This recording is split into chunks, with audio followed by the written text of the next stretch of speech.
Grüß euch, Adobe hat ein neues Freistellungstool entwickelt und ist auch schon mit dem letzten Update gekommen. Und das werden wir uns jetzt einmal anschauen, wie gut das funktioniert. Weil, sagen wir sonst nicht freistellen, was ich immer so, okay, es gibt verschiedene Varianten.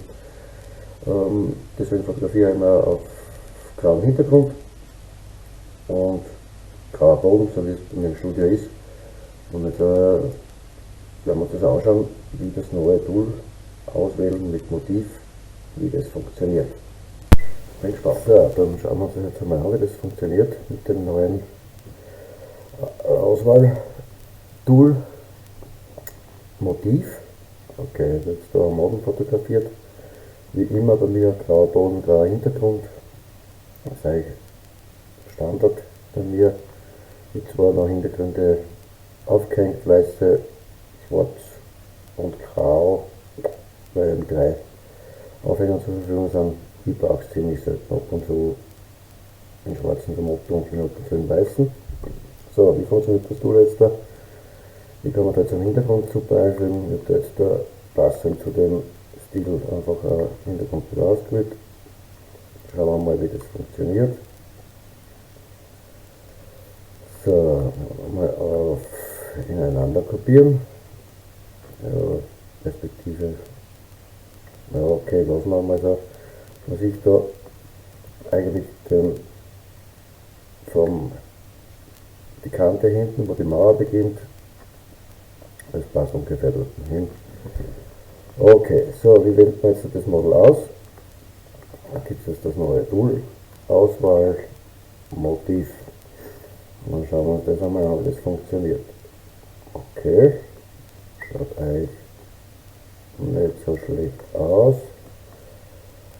Aber es hat immer ein Problem, man sieht, es gibt da schon ein paar Dinge, die man nicht ganz erkennt, aber es ist klar, weil gewisse Sachen, wenn das Model ein bisschen schief steht, unscharf ist. Man sieht da, das findet das nicht ganz. Da fällt auch ein Stück. Da auch. Okay, aber wir machen jetzt mal so, wie es uns das neue Tool vorschlägt. Auf die Auswahl umkehren, das einfügen und eine Schnittstelle machen. Naja, das schaut jetzt eigentlich im Grunde nicht so schlecht aus. Außer eben die paar Kleinigkeiten, die da nicht erkannt wurden vom Tool, aber da gibt es ja das Auswahl verbessern, das kann ich mal schnell sagen, damit das eben ein bisschen genauer wird. Und zwar wenn wir das auswählen und maskieren, und dann mache ich auch umkehren. So, dann gibt es eben diesen tollen Pinsel da, und man kann die Haare und den alles noch ein bisschen verbessern. Da haben wir natürlich einen kleineren Pinsel und man sieht, okay, das wird eigentlich nicht so schlecht erkannt. Es kommt halt immer auf die Grafikkarten drauf an.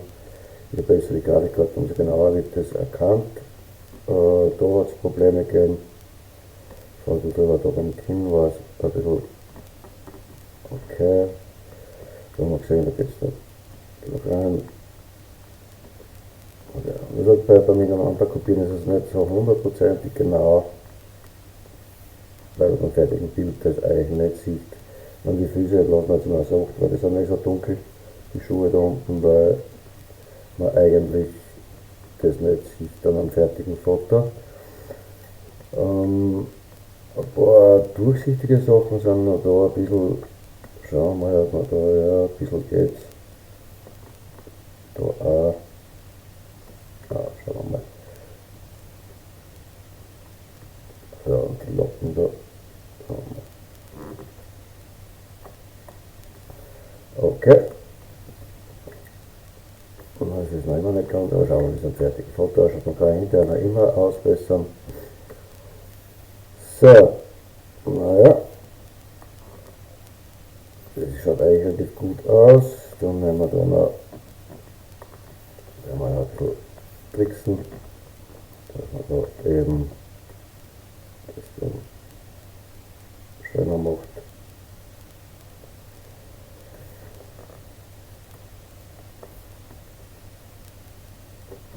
So, das schaut dann einmal so unsauber aus, das Ganze. Naja, eigentlich kennt man das schon. Okay, das ist noch ein bisschen zu hell. Und wenn wir auch noch ein bisschen nachbessern. So. Naja, beim Kinder, wo man da, das hat ich nicht ganz erkannt. Da haben wir auch noch die Deckkraft verringern.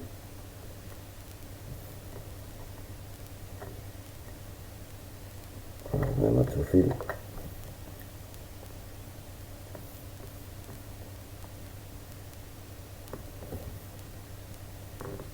So, eigentlich im Großen und Ganzen schaut das Bild schon sehr annehmbar aus, muss ich sagen. Schaut man dann durch das Ineinander kopieren schon cool aus. Es gibt nämlich auch die Variante mit weichem Licht, da wird es ein bisschen mit weniger Kontrast, aber das passt, da müsste auch der Hintergrund, der Graue, ein bisschen dunkler sein, dann wird es besser funktionieren, aber miteinander kopieren, mal ist eigentlich das Standard-Tool, das ich verwende. Was man dann noch machen muss, ist die Kanten, wenn das dann alles fertig ist, ich lege das jetzt aber gleich zusammen, macht man normal nicht, dann tut man auch die Kanten ein bisschen weicher machen, damit das Model nicht so richtig reingestellt ist. Man kann es jetzt auf aufhellen oder macht es mit aufhellen, weil es eh ziemlich helles Foto ist. Und dann kann man eben diese Kanten noch ein bisschen unschärfer machen und dann wird es ein bisschen realistischer, das Ganze. Man sieht ja da, wie sich das dann ein bisschen unschärfer wird. Man sieht dann auch kleine Fehler, aber das ist jetzt dann nicht so tragisch für ein fertiges Foto. Wenn es nicht riesengroß ausgedruckt wird, sondern nur für Facebook oder was ist, reicht das Tool vollkommen aus mit dem Motiv und Foto schaut eigentlich cool aus.